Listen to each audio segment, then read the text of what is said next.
Alright, welcome back to Beers and Gears. I know it's been a while. We didn't do a whole lot of stuff the winter. We got caught up with some other stuff. We do have some bike projects coming up.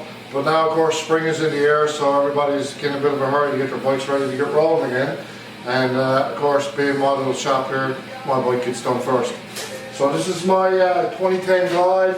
We're not doing anything major with it. We're not tearing the engine apart. I'm just doing some cosmetic stuff, some tune-up stuff. This episode, these grips are going, the levers are going, switch housings are going to be painted black. I got some Rolling Sands parts there to put on her. So we're going to get at it. I got a couple guys with us here today to give me a hand, of course. Six is in the house. Prospect Chewie's in the house. And producer, creative director, Prospect Vinny behind the camera. So we're going to get at it. We'll show you how we make out with it, and at the end, hopefully it looks pretty cool. So hang around.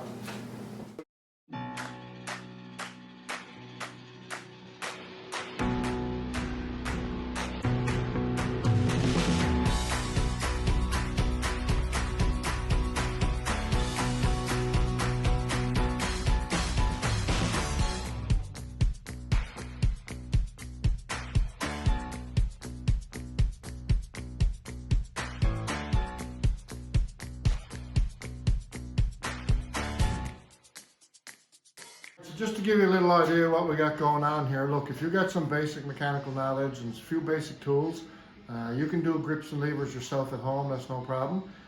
Basically, the first thing you're going to do is you're going to take your levers off. There's just a little clamp here that holds your clutch lever on your brake lever onto your bars. Once you take that off, this is your brake master cylinder. This is your levers. If you spin it over and you look underneath here, you can see a little snap ring. Once you take that snap ring out, that'll release this pin. This pin pops out, pull out the old lever, put on the new lever, drop the pin in, put the snap ring on, and you're done. So that's a pretty simple thing. On your throttle, when you're talking about changing your throttle grip, this bike is throttle by wire.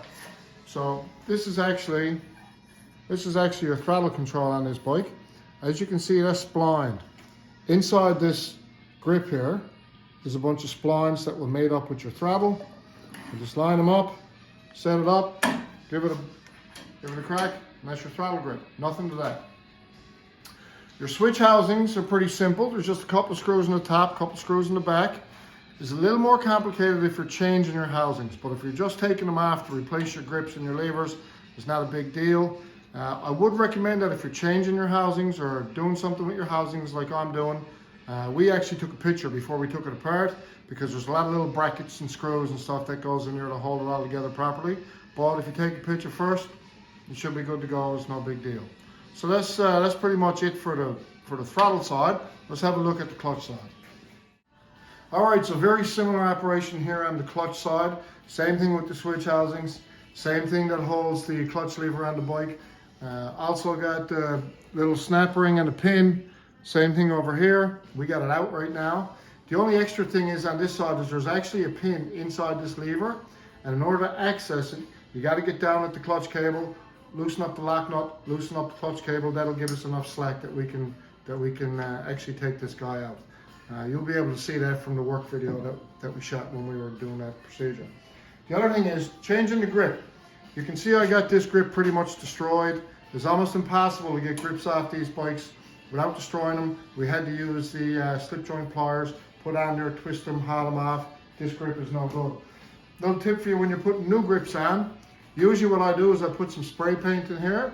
That makes the grip nice and lubricated so you can actually get it on over the new bars. And then once you get it in place, you just leave it and the spray paint will dry and will stick your grip in place. I'm using some Rolling Sands grips, and they've actually got a set screw in them, so that's a little bit of a different operation. But hey, listen, just some basic tools, some basic mechanical knowledge, and changing your grips and your levers can change the whole feel and the whole look of your bike. So we'll get back at it here and get it back together.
Alright, so that's it.